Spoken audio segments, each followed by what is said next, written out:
Assalamualaikum warahmatullahi wabarakatuh. Alhamdulillah bertemu lagi bersama Ibu Eka Suryanti dalam pembelajaran hari ini, yaitu tema 7 subtema 1 pembelajaran 2. Nah, sebelum kita memulai pembelajaran hari ini, marilah kita berdoa menurut agama dan kepercayaan kita masing-masing agar pembelajaran kita berjalan lancar dan ilmu yang kalian dapatkan bermanfaat untuk kalian semua. Berdoa, mulai.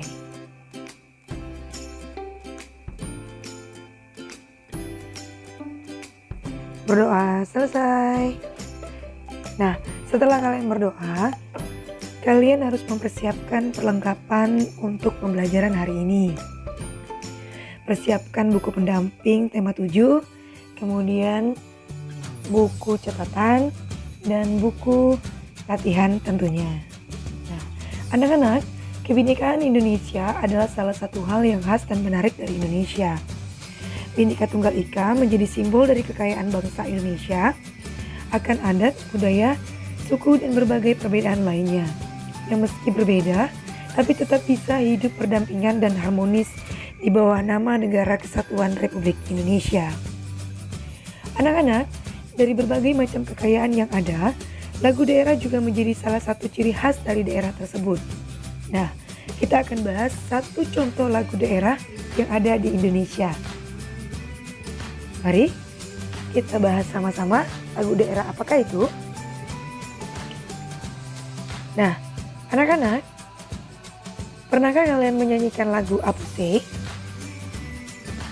Lagu Apuse adalah lagu daerah dari Papua. Lagu ini menceritakan kisah perpisahan cucu, kakek, dan neneknya.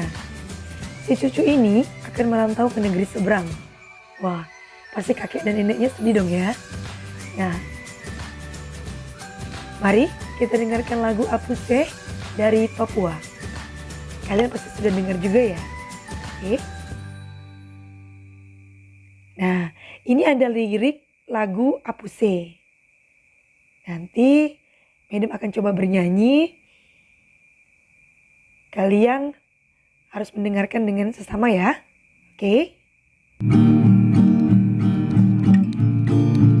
Apuse kokondao yarabe sorendoreri buflenso baninema bagi base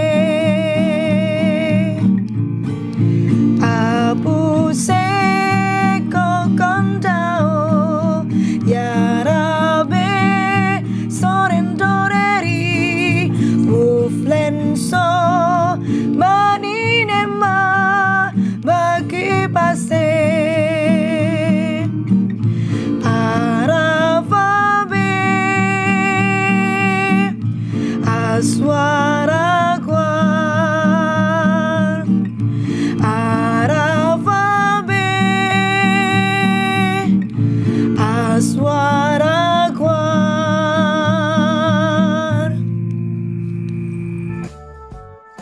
Nah, anak-anak tadi sudah mendengarkan Ibu bernyanyi lagu Apuse ya dari Papua. Nah, kemudian kita lanjutkan. Nah, anak-anak, dapatkah kamu merasakan tinggi rendahnya nada pada lagu Apuse ini? Kemudian pada bagian mana lagu dinyanyikan dengan nada tinggi? Dan pada bagian mana lagu dinyanyikan dengan nada rendah?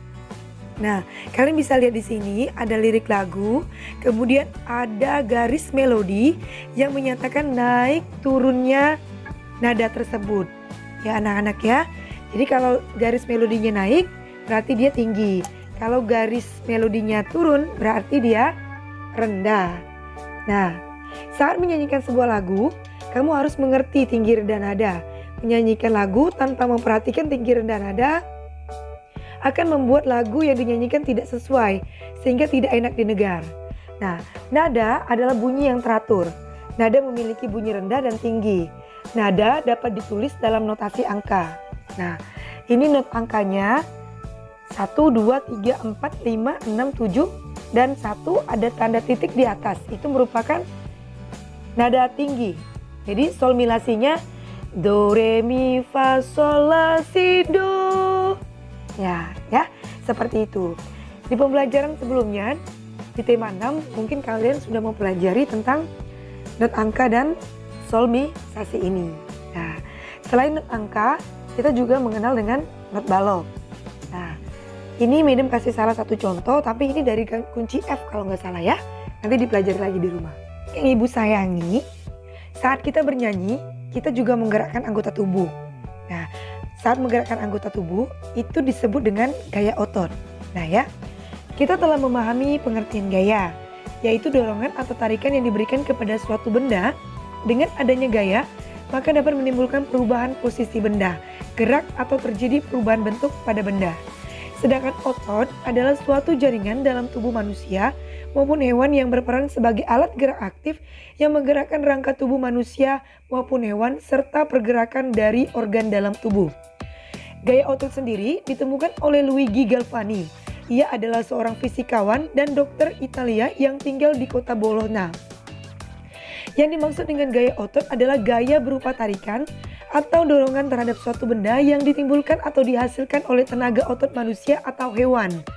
Ada juga yang mengartikan bahwa gaya otot adalah gaya yang ditimbulkan oleh manusia atau hewan, misalnya pada saat sedang menarik, mendorong, mengangkat, ataupun menahan suatu benda.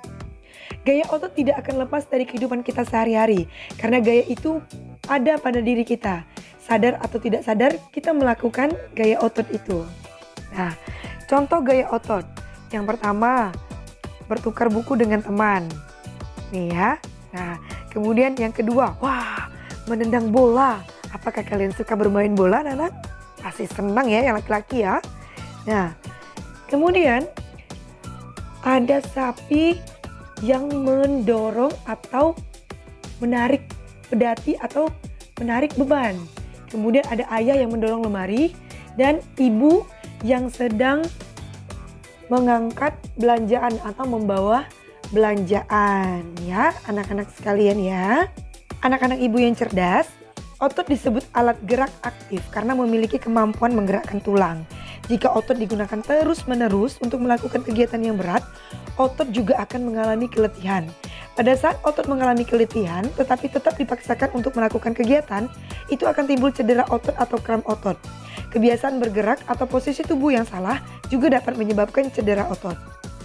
Anak-anak ibu yang hebat, salah satu cara menggali informasi dapat diperoleh melalui membaca. Nah, setelah tadi kalian membaca teks gaya otot yang Madam berikan tadi, pasti kalian sudah bisa mendapatkan berbagai informasi atau pengetahuan yang terdapat di dalam teks gaya otot tadi. Nah, informasi atau pengetahuan yang diperoleh dari teks gaya otot itu antara lain adalah gaya dapat menimbulkan perubahan posisi benda, gerak atau terjadi perubahan bentuk pada benda. Nah, yang kedua, gaya otot ditemukan oleh Luigi Galvani, seorang fisikawan dan dokter Italia dan tinggal di Bologna.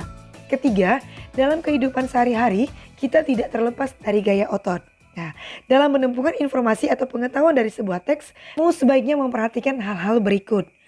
Yang pertama, membaca judul teks, kemudian membaca keseluruhan isi teks, dan ketiga, mencatat hal-hal penting yang belum pernah kamu ketahui. Ya, nah itu tadi menemukan informasi penting dari sebuah teks ya anak-anak sekalian ya. Nah, anak-anak yang hebat, demikian tadi pembelajaran hari ini ya, yang sudah Madam jelaskan.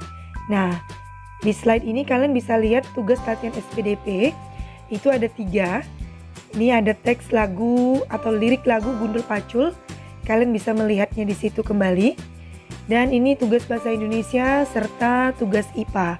Tugas ini dikerjakan di buku PS tematik dan dikumpulkan paling lambat pada pukul 8 malam hari Kamis ya, tanggal 4 Maret 2021. Nah, kerjakan dengan jujur, tetap semangat walaupun belajar di rumah. Dan Ibu ucapkan terima kasih kepada orang tua murid yang sudah membimbing anak-anak di rumah. Sampai jumpa lagi di video selanjutnya. Ibu akhiri, Assalamualaikum warahmatullahi wabarakatuh. Sampai bertemu lagi. Dadah.